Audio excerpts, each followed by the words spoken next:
What is going on, everybody? BobbyFi with a new face over here. We've got James Carp, aka the Carper JJJJ, and Mason Plumley's cousins, I believe. Is that right? Am I getting those names right? That's me.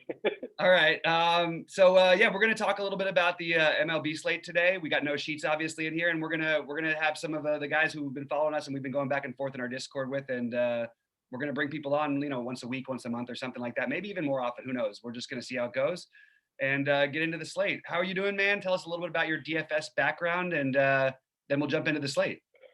Yeah, man, pretty good. I'm based in the UK. Obviously, the game has just kind of semi-recently began to take off over here. I think we've had DK for close on 3 years now. But yeah, definitely an expanding market over here. My background was I got into it through sports betting. I was like a professional sports bettor for a number of years. Which is something you guys in the States are just now getting accustomed to, obviously, in most places. And I kind of got out of that. Well, I still do a little bit, but then mostly got out of that game and now kind of transitioned into playing DFS kind of semi as a hobby, but I take my time in doing my research and trying to put together good information. I'm a member in a couple of Discords that I try and post up my thoughts most days and stuff. So yeah, that's my background, kind of sports betting. I find that the two are a pretty transferable skill. And my main aspect in sports betting was always player props and over-unders in NBA and NFL. So I feel like it then translates relatively well into DFS. So yeah, that's my basis. Makes sense. Yeah, man, that's awesome. Well, it's great to have you on. It'll be fun to do this. And we'll break down this little 6-game slate with some big tournaments going on in the industry. So I'm personally pretty excited. I had a good day one, won a tournament, but it wasn't a big one. It was just ended up profiting a few K on the day, but that's a nice start to the MLB season. So ready to jump on into this one. I'm going to pull my screen up in just a second, and here we go, and we'll get underway. All right, so it's obviously not that big a slate. We're going to have a pretty condensed chalk, and I'm looking for ways to differentiate. It's baseball, obviously high variance, and that's the way you should expect. You can, in baseball, you play GPPs, you can go weeks without winning at all and then make up for all of it, and then another month and a half win one day. So we're going to try and get a little bit creative and different. Having said that, it's going to be a tough one just from an overall perspective for me to get too different, because I do think that the Dodgers and Padres especially stand out. I love picking on Merrill Kelly. Senzatella, I actually don't think is that bad, and it kind of worries me how he's limited some damage, but there's not a lot of great, huge offensive spots. We've got pitchers that aren't going to pitch probably more than 90 pitches for the most part that are going to be really popular. So we'll try to get different, but we'll talk about it game by game. Let's start with the Tampa Bay-Miami game. On the Tampa Bay side, I personally don't think I'm going to end up using Yarbrough today, even though I get it. I might throw him in as a 10% kind of a guy, but I just don't have a ton of interest. I like some of the other cheaper pitchers better, including the other one on the opposite side of this game in Pablo Lopez. How about you? Yeah, I mean, I think it's certainly going to be a Dodgers Angels chalky day or whatever. I don't see the Cucho Love or whatever. He's not a bad real life pitcher or whatever, but he's a ground ball pitcher that can throw a couple of Ks, but usually doesn't give up much. So the Angels or HB kind of don't K a lot either. And I think they hit ground ball guys pretty well. So we shall see. Yeah, cheap pitcher like Yarbrough, certainly reasonable in a game like this. I think they're always going to be in play, but I think stack wise, I'm probably on the Dodgers in that term. Yeah, no, I'm with you. I do, even with this, all this stuff on here, I think there's some pieces here that are just a little bit interesting. Austin, I mean, I have a Tampa. I might throw a Tampa Bay mini stack into something because I think Lopez is good, but like I said, I want to get different on the small slate. And I think that the guys who I'm mostly looking at are going to be. I'm just going to pull it up real quick. They're going to be Meadows. I actually think that I'm going to still take shots early on in a Rosarena when he's going to be low owned because the Dodgers are so expensive. So maybe you can throw a Rosarena in with a Dodger or a Padres stack and get a little bit different that way at get low ownership there. But I think Meadows is legitimately a very high end play on the slate. The rest of the team, I'm not in love with individual bats. Yoshi's okay. How does it work for you? How do you feel about this Tampa Bay side of the hitting side of it? Let me just pull up hitters, TB. Yeah, it's Brandon Lau. Obviously, I should mention. It's just his price is so up there, and there's other second basemen I like better, but I do like Lau as well. Yeah, I think. Give me one moment here. No worries. All right. I mean, while you're pulling it up, I'll just keep talking and just to keep things flowing. Tell me whenever you got it ready, and we'll jump over there. But Lau, Meadows, Arozarena, and Yoshi are the guys who I would be looking at if I was going to mini stack, and I have interest in all of them as one-offs, with the exception of Yoshi. Yeah, I think. Sorry, my my opto has decided to just. Oh, no worries. Not open for me at all here. It's incredibly annoying. Decided to. No, we can do it. It's all right. In the meantime, while you're doing that, I'll just mention my interest in the Miami side, which is not very high. I think that the plays you're making on Miami is you're trying to get the home run ball out of Aguilar at a cheap price against the lefty in Yarbrough, who's again still pretty good and not the ideal guy, but you do have a fly ball hitter versus a ground ball pitcher. And Adam Duvall, same exact situation, assuming that he starts today. Those guys are the low-owned guys who I think that could have some merit in GPPs. But mostly my interest on the hitting might be on the Tampa Bay side, even though more overall, Pablo Lopez is my favorite play in this game as a pitcher, and I think that's going to be pretty popular. Yeah, what do you think in terms of the pitchers? Who do you think the most kind of popular pitcher? Because I have it down as Snell would be the most popular pitcher overall tonight. Yeah, I think that's the common thinking that Snell will be, but and I think he will be. I personally am okay with getting a little bit away from it. One, I don't see the reason to pay extra for pitching that much early in the season with guys without that much of a leash, because no one's going to have a great leash going in except for the guy in Coors today. And that would be Bauer, of course. So that's my thinking, is that's how I think it'll break down. But I think Lopez is going to be really popular as well. 7K is a little too cheap against a team that strikes out a lot, doesn't really, really intimidate you. But again, like I mentioned, I still like some bats on that side. So interested in Yarbrough or Lopez, and then move into the hitting if you could. Yeah, I tend to agree with most of those takes or whatever. I think I probably will be slightly under on Yarbrough or whatever. I think I'll probably end up going to more with Snell. But yeah, I can see that definitely as an argument that side. Yeah. Any hitters that jump out to you other than the ones I mentioned? Nothing really massively, to be honest with you. I think I'm probably just going to take the Dodgers stacks. I'll end up going Dodgers stacks or somewhere else for that game. So I probably will be under the field in comparison to probably most people in this game, I think. That sounds good. Yeah, I mean, there's no reason we have to get involved. Also, with the Angels being famously late for their lineups and everything, we may not get an Angels lineup till like an hour before the game. Joe Madden. So you might actually get, I mean, it's not like basketball where you get the giant leverage and getting the lineups out later, but you never know who might pop in that might be more interesting. So I'm never against delaying on a game that's got a 7.5 total. But I don't think. Sorry, go ahead. No, you're good. I was just going to say that I do think that Meadows is the guy who stands out, as Meadows and Lau maybe on FanDuel would be the guys who I would look at from this game on the Tampa side. Yeah, I think of Meadows, I have it down as a hitter without OBA for a differential of about 5% positive. I think he's the most positive that comes out. I think 4,100 is pretty reasonable or whatever. Vegas have his projected runs scored at about, or their projected run score is about 375. I just don't know that if I get away from this game, there's anyone here who is super going to absolutely kill me to not have them. And with some of the lineups maybe coming out later, I don't think it's the worst thing in the world to just try and get away from it, or well, not actively try and get away from it, but then kind of just come in around the field or whatever. So yeah, I'm fine with that take or whatever. I think Meadows would probably be the one that would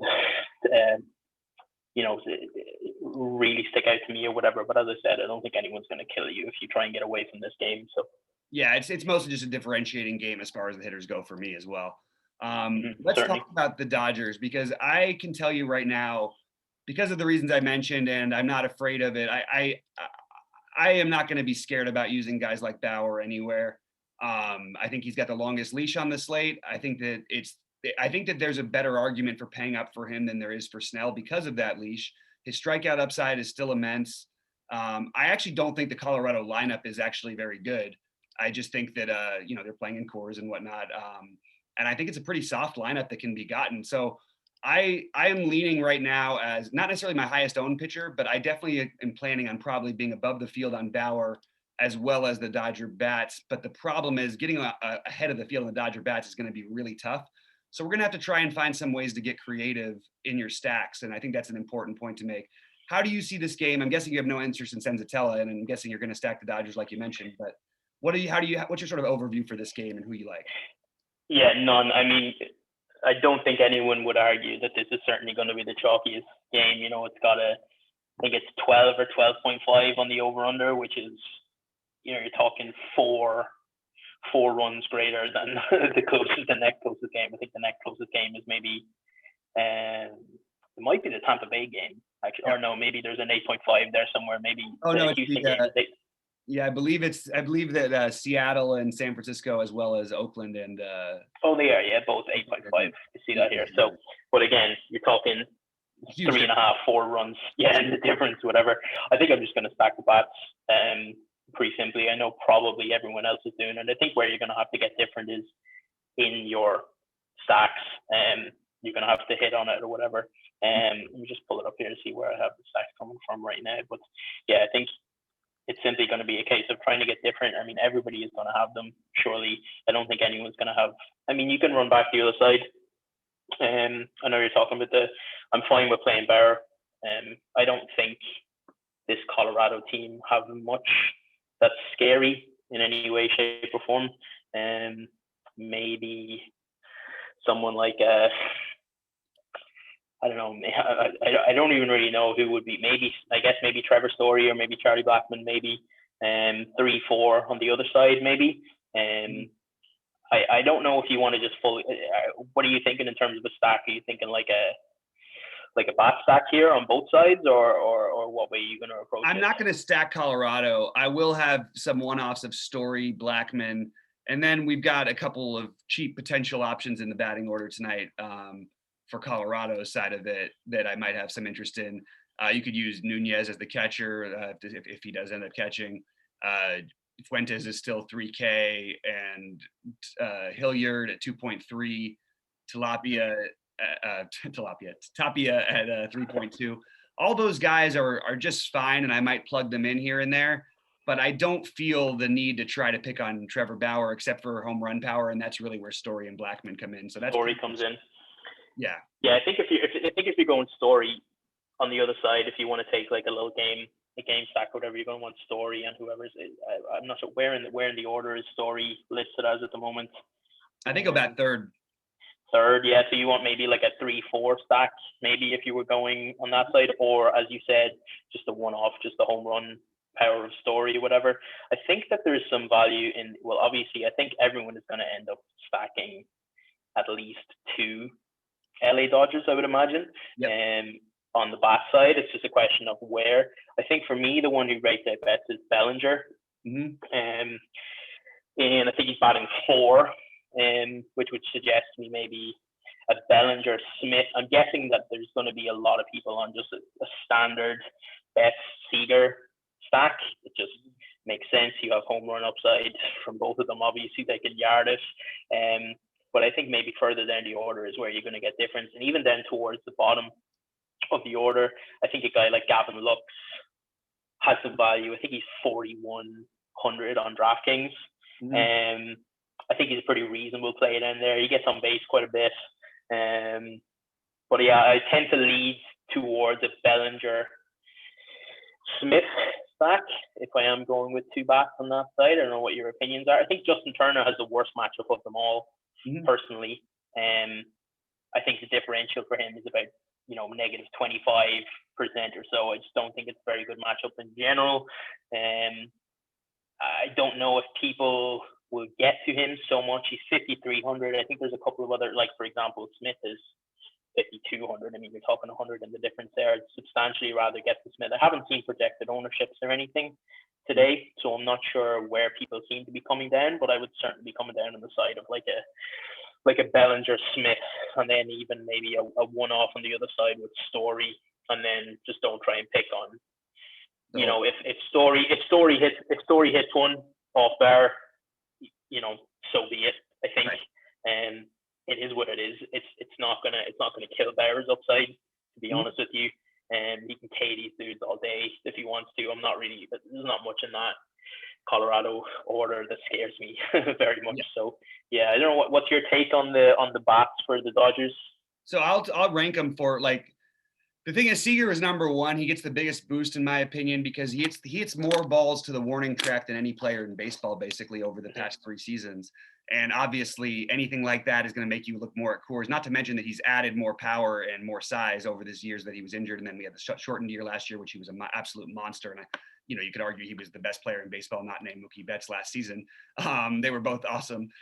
I think Seager is the biggest boost, but the funny part is with what you mentioned about Turner, I sort of tend to agree. The thing about Turner and Seager, they have the most natural pivots in Machado and Tatis, and both those guys are going to be owned. So anything else you do at third base or shortstop is going to be interesting, which is why I have more interest in Story today too, because I think he'll be a little lower owned than you'd expect. Not to mention Bauer can give up the home run ball, but I think that it goes for me. Seager, Bellinger, Betts, Muncy, Lux are my favorite 5 in that order, but I would say because we're playing tournaments here, what I'm going to do is when you're stacking this game, just make sure to use try to get an AJ Pollock in who's going to be a little bit lower owned than the other guys. Try to get the Lux in because he's going to be a little bit lower owned than the other guys. Those are and Will Smith might, because of his price at 5.2, I think those will be the 3 lowest owned. They should be Lux, Pollock, and Smith. So I would try to include 1 or 2 of those guys if you're going to do a 5-man stack, and probably even have one of them on your 4-man stacks, just to get a little bit. It's not different. It's just enough like to where you're getting at least some lower ownership, right? Yeah, I could come around to the idea of Pollock also if you're pairing him with Lux, because I think it's somewhat of a snowball start there or whatever. If Pollock can manage to get on, Lux can be a bit more aggressive with his taking or whatever. I don't actually hate at 48 and then 41, especially at second base where I think,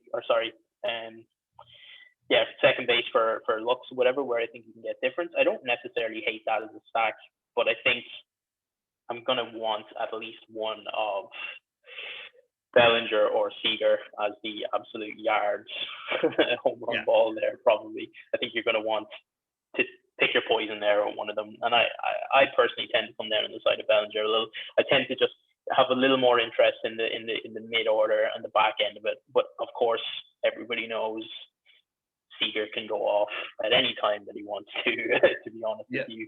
And I don't think he's going to see much fear on the other side of the ball here tonight. So I think 3 or 4 from here is pretty reasonable. Yeah, I agree. The one thing I'll mention is just, and I did this yesterday a lot. It didn't work. It's not going to work every time. But what you want to do, like in these situations, too, if for some reason Taylor is starting instead of Pollock, play Taylor and Seager together. Just because of the outfield / shortstop, it's not as good of a like yesterday was better on a big slate. I've tried to play where I was playing Lux. I was trying to play Taylor in the same lineup because Taylor was second base and outfield eligible. So people were often picking between those guys and outfield strong. So I knew you'd get lower ownership on one of them and a low owned combination to where if they both get there, you're in good shape with your stack because that's not the way other people were going to use the stacking. So I like that. Also, they correlate well where they were hitting in the order as well. So just keep an eye out for Taylor and the Dodgers starting lineup before you make the final decision. With that said, let's move on to the next one, White Sox and Angels. And both pitchers are like, it's a weird situation because Heaney is a guy he's extremely streaky. Some nights he just literally can't, get out of his own way. He's walking 4 guys or whatever. Other nights he looks like as good a pitcher as there is in baseball. I'd like him a lot tonight as a tournament play. I think he's going to be popular anyway, so he's not really a tournament play because he's too cheap. But I also think that there is merit to the White Sox on large field tournaments because, again, he can blow up, and these White Sox are priced so similarly to the Dodgers and Padres that there's just no way they're getting owned. And if you can get to Heaney early, and if he gets a little wild, there's a lot of power in this lineup. Now, I built 3 lineups so far. I don't currently have the White Sox stack in any of them. I'm just throwing it out there. If I had to pick them, Luis Robert would be my favorite hitter. I have no interest in Keuchel, by the way, as a pitcher. So I'm just going straight into the hitting on the Chicago side. I have, but I am interested in Luis Robert the most on the offensive side. I like Abreu as well, and Tim Anderson. That's the ultimate pivot to me off these guys. Tim Anderson has been really good against lefties forever, and if you play him, you're fading Story, Tatis, and Seager, and he's the really low-owned option that I might just do my full-on stack, maybe even stack the Dodgers and the Padres together, and just throw Anderson in at shortstop instead. I think it's an interesting way to go for tournaments. What do you think about the pitching, and then take it on into the hitting? Well, I'm glad to hear that you have interest in Heaney, because I actually think he's quite a good sneaky play tonight. I mean, when I look at the projected, see again, I tend to look at these things correlated to Vegas a lot because of my sports betting background or whatever. When I look at the projected, K total for these guys, only Trevor Bauer is higher than Andrew Heaney on this slate. Mm-hmm. He's 7,600. He's substantially cheaper than, multiple on this slate who I wouldn't really want much part of, I guess. Mm-hmm. As I said, I have most interest in Snell as a pitcher, but I think my second might be Heaney. He has huge K upside. Mm-hmm. His K percentage is like 27%. If you can manage to get him into the game, if you can get at him early, he's as likely to be pulled because he's been annihilated by the mid-order here, mm-hmm. Which is obviously a huge risk. But if he can manage to stay in the game, his K percentage upside is huge. Yep. This is a game with a relatively low total. I wouldn't be at all surprised if this game was to go well under 8.5. Mm-hmm. With Heaney giving up, say, 3 runs, right? If he can manage to get to 2 or 3 runs given up and 5 or 6 Ks, he's certainly going to be different than the likes of your Bauer. I mean, obviously Bauer is going to be, I would imagine, insanely chalky as well as Snell. But he's definitely someone I actually think Heaney might be more popular than Bauer, or I think there's an outside chance Heaney ends up as the most popular pitcher on the slate. Interesting. That's just my first. That's interesting. Yeah, looking at price versus upside versus White Sox strikeout versus lefties versus Snell's leash. I think Snell and Lopez, like if you're playing a cash game, make the most sense. But I think Heaney carries enough upside that he's going to end up being owned in tournaments quite a bit. That's interesting. I have a guy later on who I think is the sneaky kind of pay down at pitcher. But yeah, I can see that. Certainly upside wise, he's enormous. And in terms of your look at Bauer's leash or whatever, you might be right in that. I guess the leash on guys is much different on the 2nd of April than it is in June or whatever. So I guess that makes sense. But yeah, I guess in short, I do like Heaney quite a bit. I think it's a place where you don't have many options. You're basically playing one of 4 pitchers tonight, right? I mean, there's not a lot of different places to go. You're not going to play someone like Senzatella or whatever. You're not going to play Cucciolo or whatever. So you're picking from 4, 5 guys or whatever. On the other side of things, on the bat, again, because I have this, not idea, I don't think it's a secret, but this notion that the game is probably going to go under. I don't massively have many plays. On the White Sox side, I think a guy who has some upside is Andrew Vaughn, who's batting 6th. I think he's batting, who has first base and outfield eligibility, which I think is key tonight. You're going to save yourself a fortune on your salary there and allow yourself to get up to a Story or whoever you want as your big money ball hitter, somewhere further down the line or whatever. I have him projected here to score like 5.8, 6 for about a 2x, maybe 2.9, 3x or whatever. He's 2K. He's batting 6th. He's batting after Grandal, who can get on base a decent percentage of the time. He's going to see the bottom half of the order. I have no interest in a stack or whatever because I think he's followed by Adam Eaton, who lefty. Yeah, I mean the push factor is like okay, but I just don't think I'm going to have no interest in a stack in this game for a game I'm fairly sure is going to go under. So, yeah, except for Vaughn, who I think I don't know. Again, I haven't really taken a look at ownership or whatever, but I'm assuming due to his dual eligibility, he's going to be somewhat popular. I would imagine, given the fact he's 2K. Do you know if that's correct or not? My guess is that would be he will be more popular in higher buy-in, smaller field tournaments. I don't think that the masses in general. There's a lot of cheap plays on this slate, and I don't know if people are going to want to use either a first base or an outfield spot on a guy they really don't know. But if he was the only cheap guy, sure. But there's just a lot of cheap options on the slate. I mean, even for example, if you just take on the other side, we have what's his name? Like you have you have Aguilar at first base, who who's hit 40 home runs or whatever in a year before. You know what I mean? And he's only 3,300. It's not, obviously there's a price difference there, but if you do want to spend all the way down, I'm totally with you. And I think that playing, I don't think he'll be very high owned. And I think playing he and I actually, again, he and Anderson would, I guess, be my favorites. I forgot to mention him at first, but how about the Angels? Like, I think that you're going to get low ownership, and I have a ton of interest in two of them, which are Trout and just the history of Upton factored in with his price at 3,300. He's just got immense power versus lefties for his career. We obviously know Trout versus lefties pretty much is like the best numbers in all of baseball of any kind of split anywhere. So I have, and again, I like Keuchel's a good pitcher and limits hard contact, but if you have a low strikeout lefty, especially against a guy like Upton, whose biggest issue is the strikeout, that's my home run sort of sneaky play for the day. Also, he's a pivot off of what's surely going to be a very popular Tommy Pham in that sort of price range. So I really like Justin Upton and Trout as either one-offs or a two-man against Keuchel here. Yeah, I have two guys that appeal to me over on this side of the ball. First one being Justin Upton for basically the same reasons that you have given. He has a pretty good differential against the ISO or whatever. But the other one, and I mean, what price is he? I think he's 3,300. I mean, it's pretty fantastic.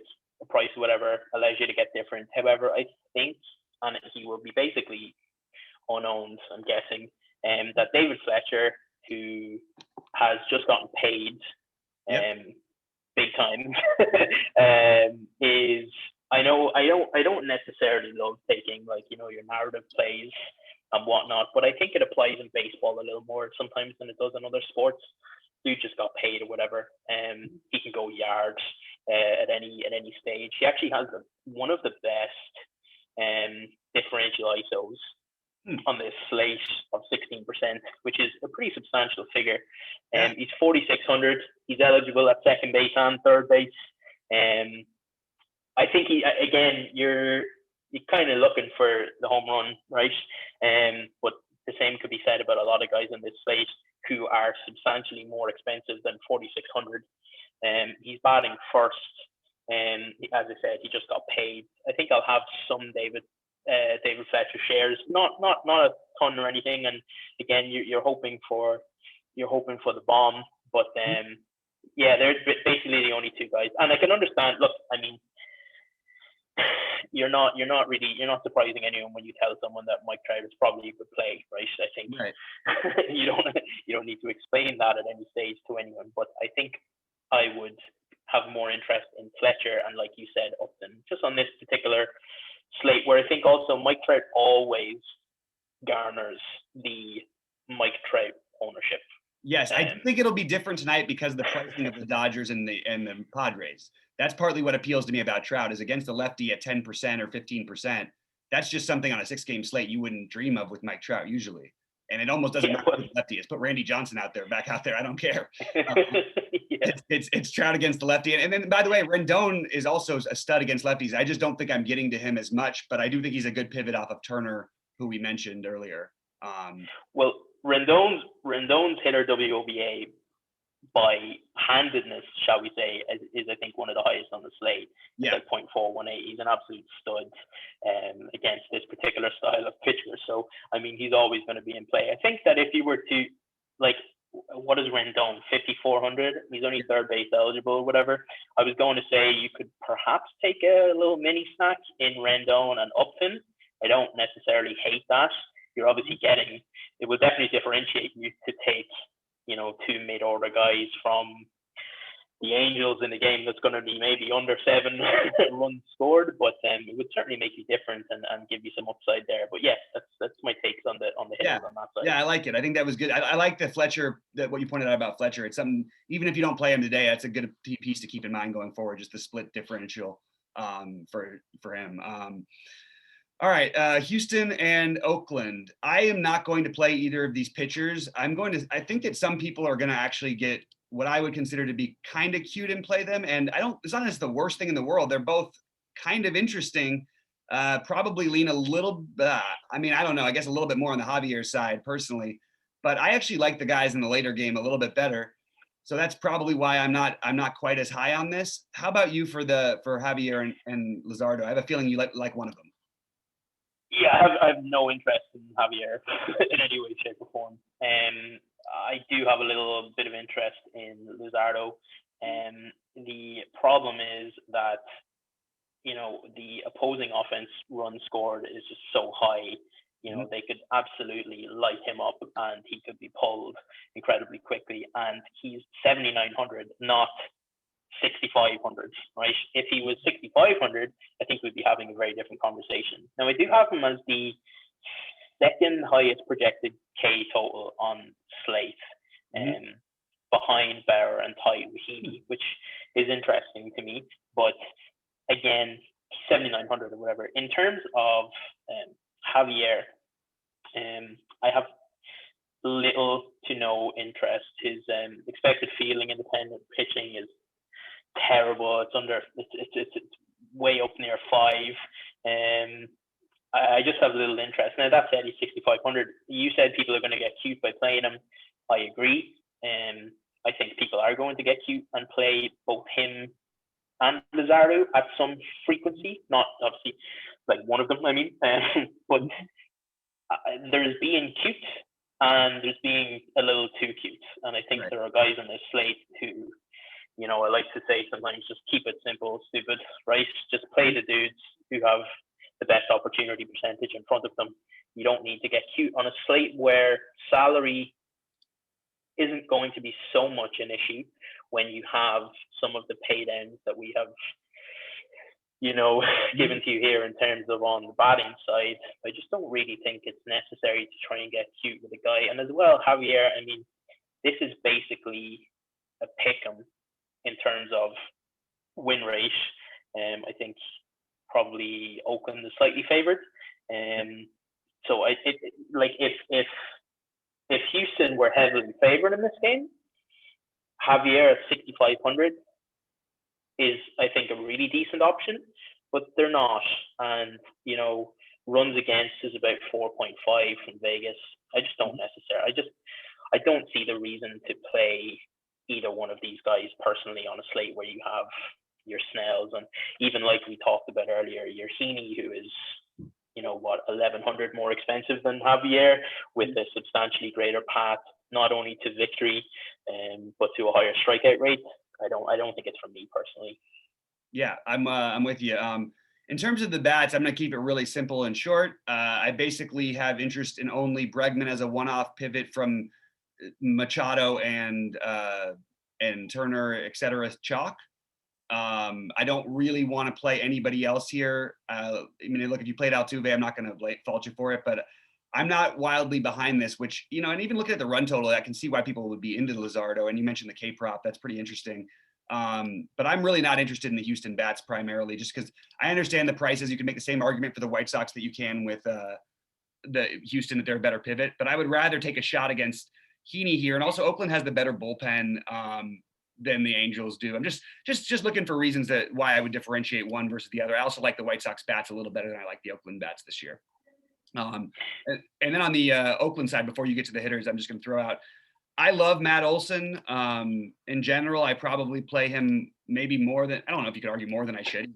To me, the epitome of what a GPP play is. Like, the guy is going, he's going to hit 200 and 220 and 230, and he's probably going to hit 40 home runs this year. I want a guy with power who's going to be low owned in a good splits matchup. Even though Houston's got a decent bullpen too. But I think that, the differentiators here are, again, you're going to get really low ownership on he and Matt Chapman. So those are my two main ones. And then I also think that I don't want to fully stack this, but I think there are some, mini stack candidates available.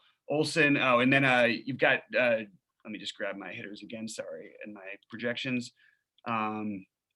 You've got Pinder really cheap, and you've got Canna and Laureano, but mostly it would probably, the one people are going to play is going to be Jed Lowry at 2.5. That's a fine spend down for me, but I like the idea of maybe playing two of them together. Maybe you play an Olsen and a Lowry. I don't mind trying to pick on this spot a little bit, but I don't think I want to go with a full stack of Oakland. How about you for Houston and then toss into Oakland? Yeah, I have one interest on the Houston bat side, and it's not Bregman or Altuve. It's right down the bottom of the order. It's Miles Straw. Yeah. Is the only guy who I have any interest really, and it's mostly price based and position eligibility based. He's 2400s. Yeah. He gets on base. He's the only player on the team that I have projected to score more than 2 times his value. And again, a lot of that is based on the fact that he's 2400. I just don't. I think Bregman. I can understand the Bregman take, but again, he's losing. He's losing like 8% in park adjusted in this game or whatever. I think most of the guys are losing a lot in park adjusted, which is something I tend to pay attention to in very specific stadiums. I don't really see much interest in playing any of them apart from Miles Straw. But again, do you want to play a one-off at outfield at 2400s? Yeah. Yeah, I mean, no. I think I would probably rather decide with Lowry myself, because I think that there's at least, he's a better hitter all around in my opinion, and has actually probably, even though he doesn't have much, a little bit more pop.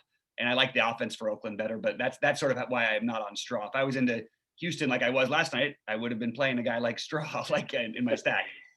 For me, a stacky type of guy, a guy I want to stack, or maybe even in a cash game if you needed value. But I don't think for a tournament.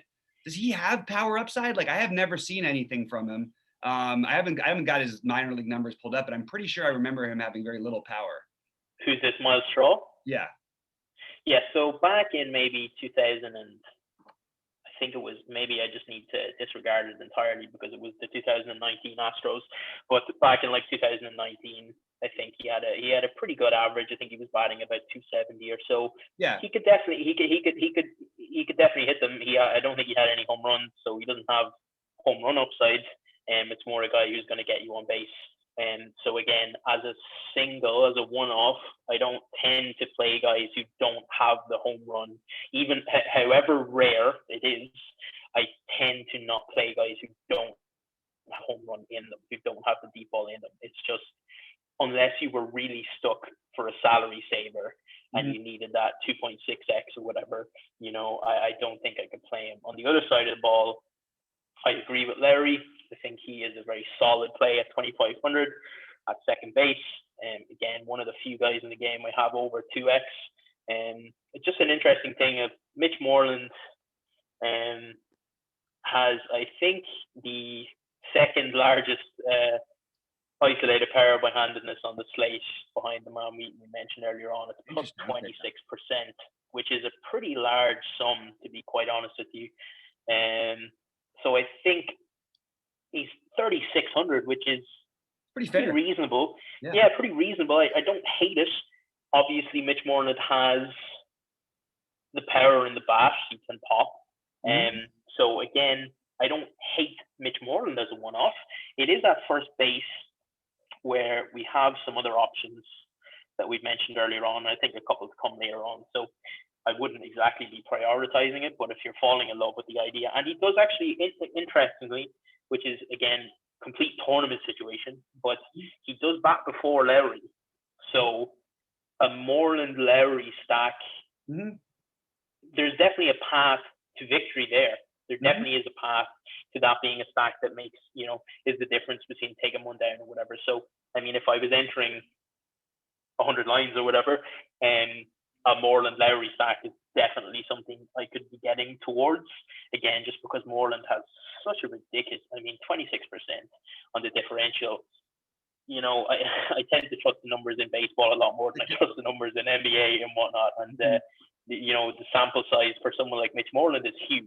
He's been around, right?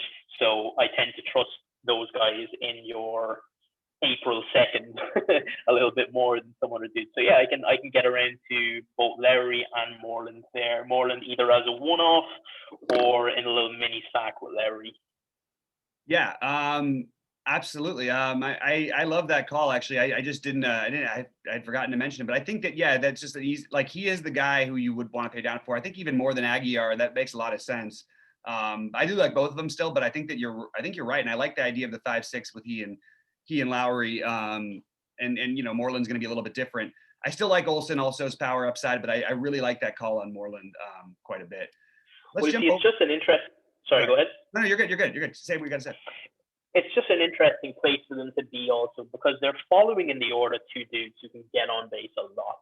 You're talking Olsen and Chapman can definitely get on base. They'll walk a lot. Now, a lot, right? And walk a lot. They'll just get on base. So to bring a poker term back into it, but your expected value goes substantially up when you're batting after two guys who can be on base a lot. They are simply more runs you can bat in, right? And on a guy who is 3,600 or a guy like Larry who's 25, I want as many dudes in front of me on base as I possibly can have.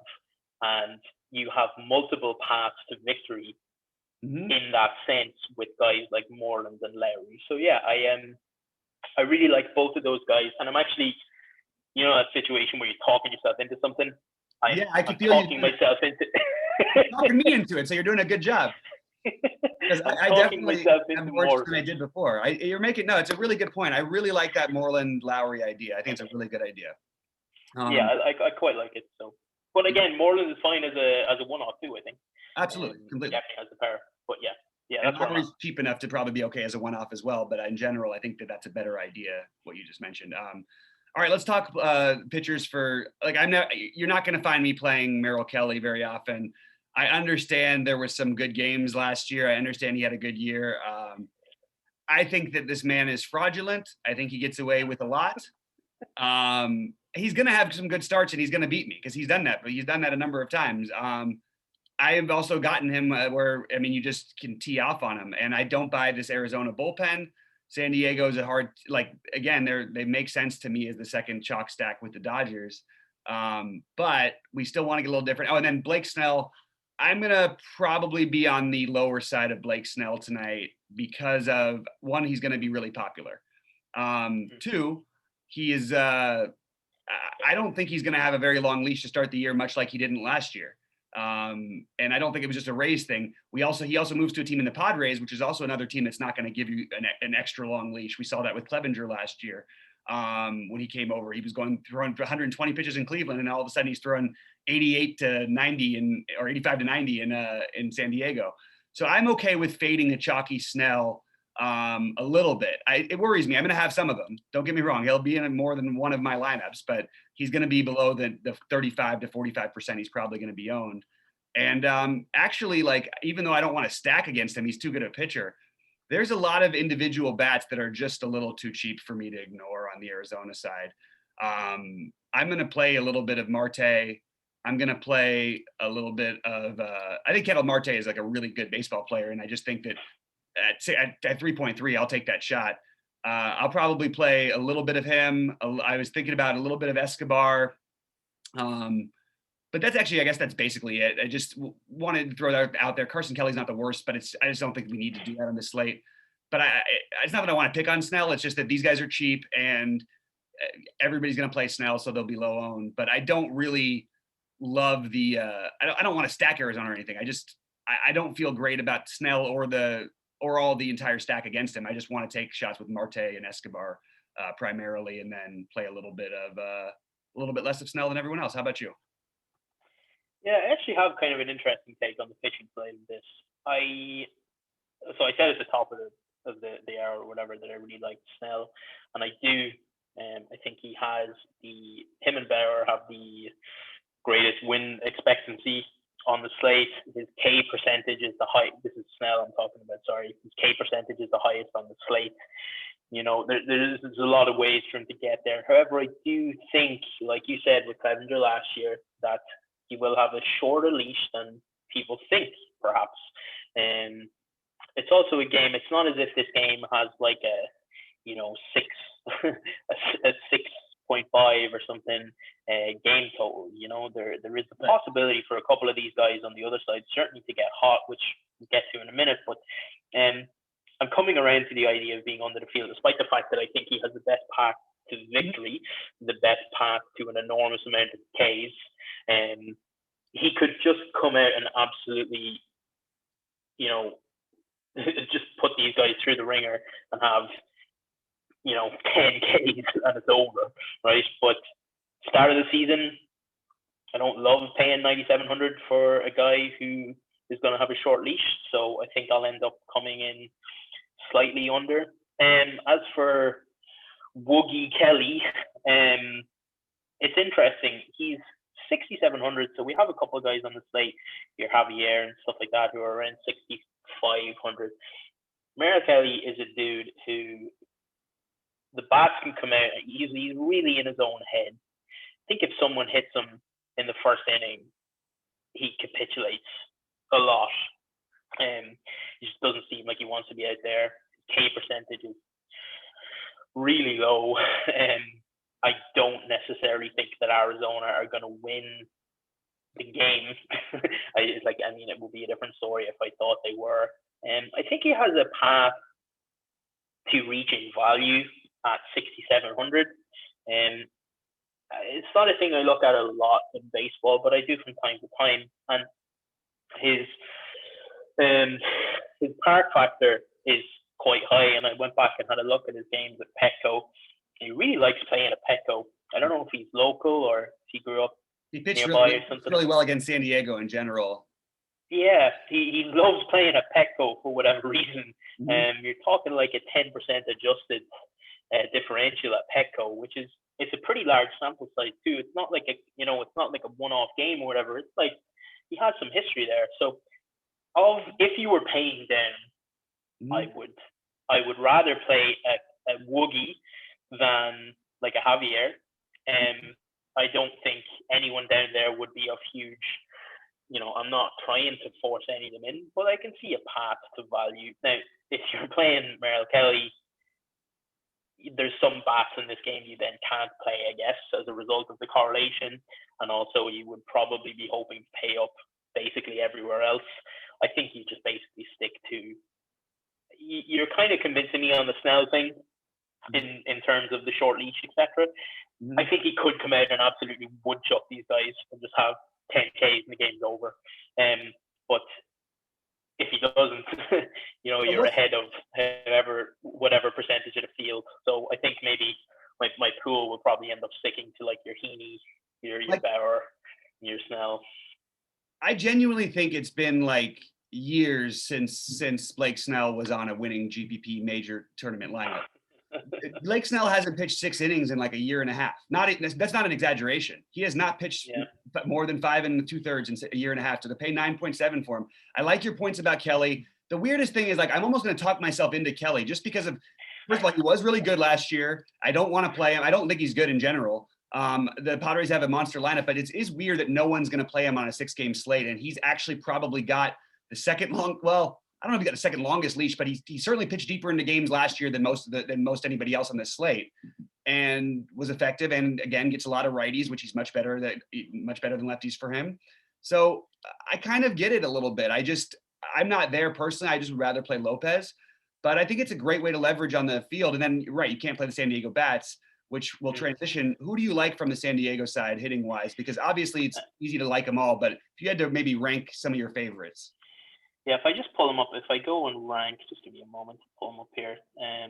If I was to rank them, which I never usually like doing because I think it's very situational.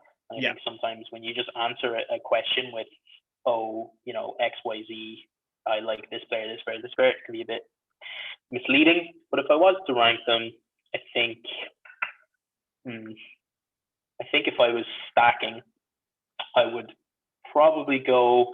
Eric Hosmer has the greatest diff on the slate, but I'm not really interested in any of the guys around him, which makes it kind of a negative for me. Campusano, who's batting last, is really of interest to me at 2,200 at C at catcher. But I think the only guys that it's hard to stack because most of the guys that I like, actually, I could go the other way around where I could go. So I like Cronenworth quite a bit. I think he has a great differential. I think his differential on both sides actually. So his differential by handedness and differential from average ISO is, it's +6 and then +13, which I think is a really great number. He has good history here at the park. Again, he's 3,400, which is super reasonable. Yep. He's batting .406, obviously relatively small sample size or whatever. And I don't hate the idea of, I mean, if you were to get back around to him, so like Campusano, I mean, I'm not really sure what the options are at catcher today, but I think Campusano is going to be, and I'm okay, but he's going to be like 40% owned, I think. Okay. Well, I think if you're playing Campusano, then I would, which apparently a lot of people are, which makes sense. It makes perfect sense to me, to be honest with you. I don't hate the Campusano Cronenworth stack. I understand Hosmer has the best numbers here, but I just don't necessarily trust them. He's 4,800. I think there's much better options around, especially at first base. We've already talked about a bunch of them or whatever earlier on. And then I think that the tail end of, the beginning and then the tail end of it is where I would go. So like Tommy Pham, I'm guessing is going to be super popular, and I can understand why, even if he doesn't necessarily grade out fantastic for me. He's a guy with massive upside or whatever. And that tail end of that, so you have Pham, Profar, Campusano. It's pretty formidable. I don't hate a little stack there. I can see all three of those dudes or one of them on Cronenworth or whatever, because if you're looking on it, if the tail end there, again, this is maybe a different way than a lot of people look at things, but it's how I look at it sometimes. If the tail end of the order can get on, so your Pham, Profar, Campusano, 1, 2 of them, whatever, either Tatis, who I don't really have much interest in today, to be honest with you, or Cronenworth is probably going to have a monster day, because one of them is going to bash several of those dudes home. And I tend to just, in that situation, probably prefer the cheaper of the guys in Cronenworth, who has, to me, as far as my numbers run, the best diff. Well, actually, Hosmer has the best diff, but I just don't necessarily like him today. But Cronenworth has a really good diff. He's going to have great opportunities to bat runs in. And so Cronenworth, Campusano, maybe Pham. They would be my interest. What about you? Yeah, so I'm good with all those guys. I like the stack a lot. The problem, so what I'll do something funny where if I have a Dodgers stack, I'll play Tatis as my shortstop, and if I have a Padres stack, I'll play Seager as my shortstop, just to try and get a little bit different with the stack. But mostly, rather than maybe doing that, which is a little cute, but both of them I like anyway, I'm probably going to play less of Tatis than the field. I guess I'll just say who I'm higher and lower on. I'll probably be above on Machado, and because I'm going to be a little bit below on Turner. And I think I'm going to be, even with everything said, above on Hosmer. I think he's going to be the low-owned part of this stack, and I think that Will Myers will be the low-owned part of this stack. They aren't necessarily my favorites, but I'm looking for ownership differentiators on a six-gamer, and these guys would be the ones along with Profar. I like Cronenworth quite a bit. I prefer Lux, even batting at the bottom of the order, but I like those two guys as my favorite second baseman. So those are the way I'm sort of looking at it. And Campusano makes a lot of sense as a chalk catcher. There's just, if there's going to be other guys, we have other guys who are going to be also similarly cheap. I don't really mind just moving that to somebody else if he's going to be like 40%. But in general, at 2.2, it's not going to be hard to argue with. And I love Tommy Pham. Even though he's going to be popular, I will probably be above the field on Tommy Pham. So I probably just mostly the guy I want to be really below on here is Tatis, just because there's just too many things. And depending on what else we get for catcher, who else is starting today, I might be lower than the field on Campusano.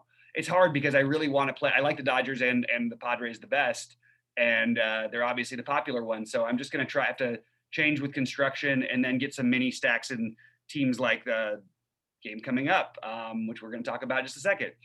So pitching wise, I actually think. I just want to get back. Sorry to cut across. No, Bobby. sorry, I just want to point out just on the bat side in the Arizona game, I do think there are a couple of options there to get a little difference, depending on who starts, whatever. Like we were talking about at catcher, I think Carson Kelly at catcher at 2,800 has several paths to victory because he's sandwiched in the order between Wyatt Madison, who obviously we have a little sample size on, but I believe from what I can see can go yard and get on base. Tim LaCastro and Marte. If your sample, now it depends obviously who you're playing at pitcher, right? But if you're trying to get away from that side of things and you decide to go with some of the Arizona bats, especially at catcher, where we're going to have a super chalk on the other side, the starting lineup's dependent. But I think Carson Kelly is a super viable play on that side, especially sandwiched in between Madison, LaCastro, and Marte, all around him. And I actually think that Tim LaCastro, as a one-off, isn't the worst play batting first in the order either. But yeah, obviously it depends if you're playing a pitcher and for stacking reasons. But yeah, sorry to cut across. No, you're good. You're good. I appreciate it. I agree that about Kelly especially, and I'm okay with LaCastro. I don't want to pick on Snell too much, but I do like guys. So I can totally get behind all that. I was going to jump to the last game because I've got to get out of here shortly. Yep, go. I like both these. I actually think that a really low-owned Cueto against a team that never gets to see him. So what I like about Cueto in general, first of all, he's a much more effective pitcher than people will realize. You got to realize that last year, so what did he play? He pitched at Colorado, I believe, out of his 15 starts. Wasn't that many starts? No, 13 starts. He pitched at Colorado twice. He pitched against the Dodgers 3 times. So forget the numbers from last year. Yep. They're meaningless. That's the worst possible situation for a pitcher in baseball. A righty against the Dodgers or a righty in Colorado or a lefty, anybody in Colorado. Seattle hasn't seen him before. He has his weird little hitch in his delivery, and that tends to throw people off. So I have mild interest in him as a pivot off of the chalky Lopez, even though I prefer Lopez. And then I think Kikuchi, the always too cheap Kikuchi, is definitely of interest to me against a Giants team that I think you're going to see some okay nights, but they're not going to scare me any night. Obviously, good pitchers park and all that. 6K is really cheap. He does have upside. He has a ceiling. He doesn't get a ton of strikeouts, but has flashed some from time to time. And I just think at 6K, he's a guy I'm going to be interested in. I might even play him in some lineups where I'm playing all the way down, where I'm playing a Kikuchi and Lopez and getting all the bats, because I don't see a huge differentiate. The only guy I could see breaking the slate from a pitching standpoint personally would probably be Bauer, just because I don't think that Snell is going to have the leash in his first outing. And I do think Bauer's always going to have the leash. So other than him, if I'm going to pay down, I may as well go all the way down. And these guys I have in the same range projected as basically the other pitchers that we've talked about in the 7,600. Now, Heaney could be a guy who could put up a big number. But these guys are both in play for me. So I'm more on the pitching side of this game, but I also really like a sneaky Seattle mini stack for cheap. That's where my whole thoughts on the game are. How about you? Yeah, I actually have a great amount of interest in Kikuchi. I don't really see him giving up a whole heap of runs here. And a lot of it is based on the fact that I actually quite like Seattle to win this game. Mm-hmm. And I don't necessarily think that that's factored into his DraftKings salary price. Coupled with the fact that he just doesn't strike dudes out, right? It's not a lot anyway. But at 6,000, he doesn't necessarily have to. Right. And if Seattle can win this game in the fashion that I think they can, at 6,000, the win bonus would be substantially worth more than, his, like, say if he has, let's say he has 3 Ks even, right? Like, you're probably only talking 3 other dudes on the slate who are going to have more than that, and in games that they may lose. And if you're trying to get away from the Snells, I think Kikuchi, if you're paying down, I substantially rather just pay him down, like pay all the way down. Don't bother with your, maybe, like I said, I have some interest in Kelly, but I think Kikuchi is super sneaky, and I think he has the win bonus upside, and I think I can see it. I can understand that play, certainly, 100%. Yeah, and I was going to point out one more thing about Cueto. Just, again, this is still a long shot play. Cueto's really good against the American League since they started the interleague play, and there's a good reason for it. Like I just mentioned, with guys who haven't seen him that much, he is very deceptive. It takes a minute to get used to that delivery. It's sort of like going back, I'm old, but like when Hideo Nomo first came in the league, the first 2 times he faced teams, he would just mow them down. By the time they got to the third or fourth time around, they started getting to him. But Cueto's still like that, and he'll change it based on his feel. He might do a leg kick that he holds in the air for 5 seconds. Like he does the weirdest stuff. And I just sort of think that's appealing, but I really like the Kikuchi side of it. And then I mentioned the Seattle side. I don't have a ton of interest in the San Francisco side of the bats, but I do have a ton of interest in the Seattle, especially Mitch Haniger. Haniger's my favorite. Who else have I got? I'm going to keep taking shots on Tyler Trammell at 2K, or is he 2,200 today? 2,200 today. It's 2,200, yeah. Yeah. And those would be my favorite, along with Evan White for the power upside, and potentially even Ty France at 38 would be the guy to fill out the stack.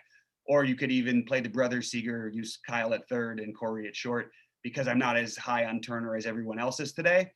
So I have, those are my bats in this game. Those are the guys I like. I'm not saying I'm going to make it my priority stack, but I certainly, even though I like Cueto, I definitely see the other side of it. And these guys are too cheap, especially Haniger.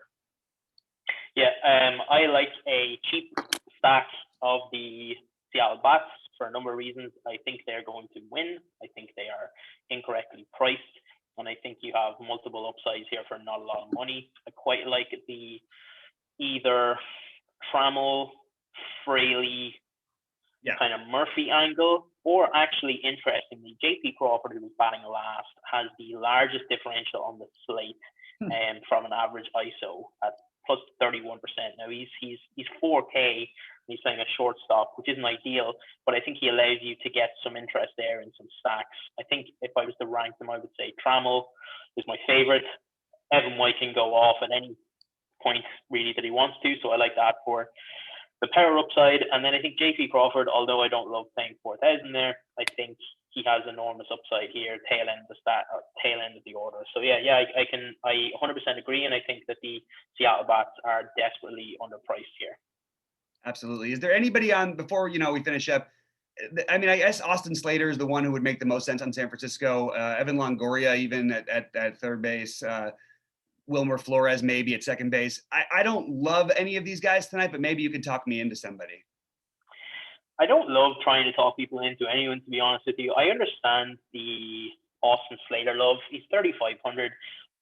The problem is that I think I'm going to end up playing quite a bit of Kikuchi because I don't know. I genuinely think that Seattle are going to win this game. And when I take a stance that is substantially different than what the line is, I try and stick with that narrative in my head.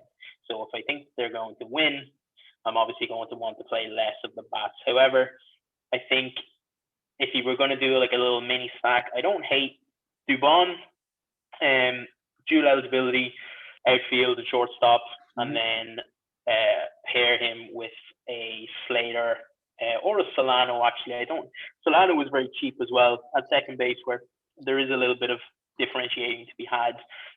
But again, I'm going to take the stance that I'm not going to play much of them because I think that I'm going to play a little bit extra Kikuchi, and I think that Seattle win.